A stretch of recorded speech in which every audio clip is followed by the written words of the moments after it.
Hey there, it's Greg Britton in Spokane, Washington. I'm a certified mortgage planning specialist, and I'm putting this video together to help answer the question, should I refinance? And I decided to put it in video format because I'm getting this question a lot, of course, in this current rate environment. And I was hoping that this will give you some stuff to think about, and you can pass it on to the people you care about so they can understand a little more, hopefully, and bring some clarity to that question too, because it's just not as simple as a low interest rate.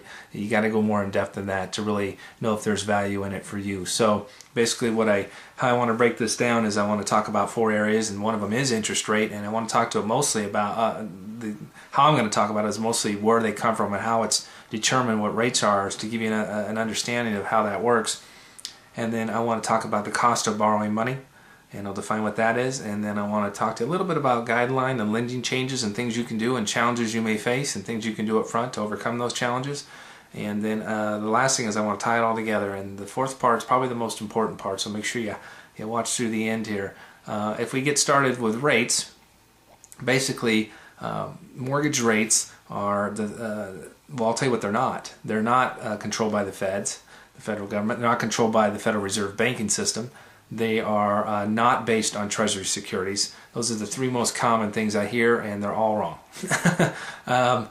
Mortgage rates are based on what mortgage bonds are selling for.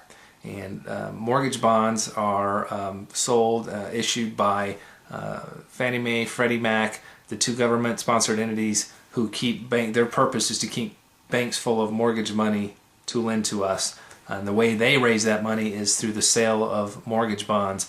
And basically what they do is done through Wall Street on the bond market. And if I don't know if you follow the bond market or stocks at all, one thing we know is that the value of them changes all day long, every day. So that's one thing to know about rates. If rates are based on mortgage bonds, and mortgage bonds are forever changing in value, that means rates are forever changing. And it doesn't mean just once a day. It could be multiple times a day, or there could be no change. You just never know. It's not something in anyone's control. What I will tell you, though, is the appetite for mortgage bonds is better in recessionary times than it is in inflationary times, and that's because it's a fixed rate of return instrument, and it's a very low risk instrument. And so when things look risky, and right now there's so much fear that's why mortgage bonds are doing well and rates are doing so well. And so the higher the value of the bond, the more appetite for people to buy bonds, investors to buy bonds. The lower rates get, the less appetite. They'll pull money out of bonds, they'll put it into stocks, and then you'll see our rates go up. And it's an ever-changing graph, and that's something to know. As far as it's something we can control, and it's always changing. So if you're talking to a lender about rates, know that a conversation one day may be different the next day. And so that's a little bit about how rates are set, and on top of that there's a bunch of risk layers that establishes what we could call a base rate, and that's the rate you kind of see in the newspapers when it says Fannie Mae or Freddie Mac's rate, or the national average rate, typically based on that number. And then there's risk layers on top of that for credit score, for what they call loan to value ratio, which is basically how much you want to borrow versus how much your home is worth. I've identified 25 layers of potential rate changing risk. So there's a lot of them. Credit score is the biggie right now for sure. So that's what will ultimately determine your rate. The next thing to talk about would be the cost of borrowing money. And the cost of borrowing money I define like this: interest and fees over a given period of time. That's truly what it's costing you to borrow money. You're going to pay interest, and it's going to be calculated from that rate you get, and you're going to pay fees, and those intertwine. Higher fees usually means lower rate. Lower fees means higher rate, and that you can kind of manipulate them, whatever works best for you. And the key to know what is best is to look at it over a fixed period of time. And like I said, a given or fixed period of time, and that's different for everybody. And I determine it like this: how often do you typically refinance, or buy or sell, or how often do you think you will, or when do you think you will move next, or potentially refi next? So you can look at history to determine that number. We can look at national statistics to determine that number. So we're talking about a 30-year loan, but nobody really keeps their loan 30 years. So I don't want to know how much interest am I going to pay over 30 years, which is what an APR, the Truth in Lending Statement in your mortgage document says. It's a document everybody has to disclose by law. It's not really a great valid number. Who cares? We don't keep our loans 30 years. So I want to know, like for me, it's every 2 to 3 years. So I want to know how much is it going to cost me to borrow this money for 2 to 3 years. Then when I know that, and I know that number, then I can make smart choices comparing loan to loan, comparing fees to rate, and how to intertwine those two. The next thing to talk about is, what did I say? Oh yes, guideline changes and challenges. I kind of touched on one, and really the one I want to concentrate on. You know, is there mortgage money available? Yes, there's a bunch.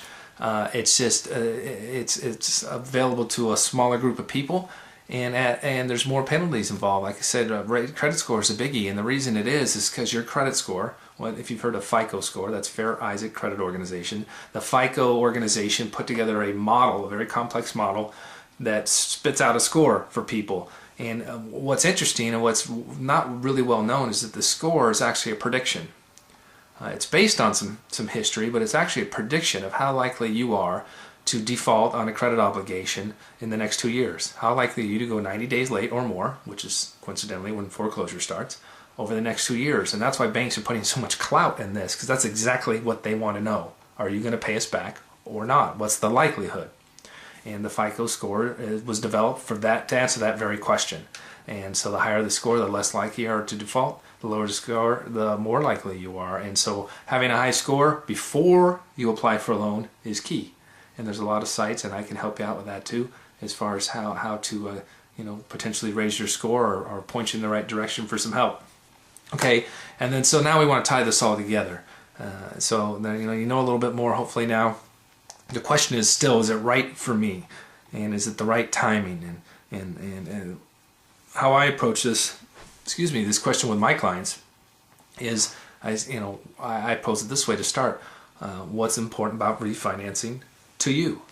And to you, there's no wrong answers there. It's your answer, and it usually starts with rate, low rate. I want a low rate, and that's kind of what we've been programmed to say, and there's nothing wrong with that. And like I said, there's no wrong answers. And then the next question will be what's important about a low rate to you? And typically it's low payment, and that's again, no wrong answers, logical step. But what we're looking for, what I look for here, is the key, because those first two things, the rate, it just represents a number. The payment, while of course important, is about money, and money is a vehicle to do something. Because without anything to trade money for, if there was no services or goods to buy, then of course we'd have no need for money. So I want to know more about what's it going to do. What's it do for you to have a lower payment? What are you trying to accomplish? Is it sending the kids through college, retiring early, vacationing more, taking care of your parents? Maybe there is just a cash flow issue where you're not getting it done right now. But I need to step it up into that bigger category, what Joe Stump, one of my mentors, calls the 5, 6, and 7. So that first question is pretty basic, and the second one I'll ask, and then I'll, what's important to you about. Around the 5th, 6th, or 7th thing, I notice it's not about money anymore, and it's about something much bigger and more important in your life. And that's, once we can get to that point, and once you can get to that point, it's really for you, not for me. Once you can get that clarity of that core reason why, then the decision to do it or not becomes easy. It's one of my favorite quotes from Roy Disney: when values are clear, decisions are easy. So if we start with what's really important to you, and then everything we do about how we structure it, whether we even do it, what rate we choose, what fee, is all based on getting here, because this is what's important. So if you start with the 5, 6, and 7 questions, and that's where all this conversation should start, then everything you do back what we already talked about will be a lot clearer and a lot easier to decide. So hopefully that helps you out. You can reach me at greg@spokanelending.net if you want to discuss it further.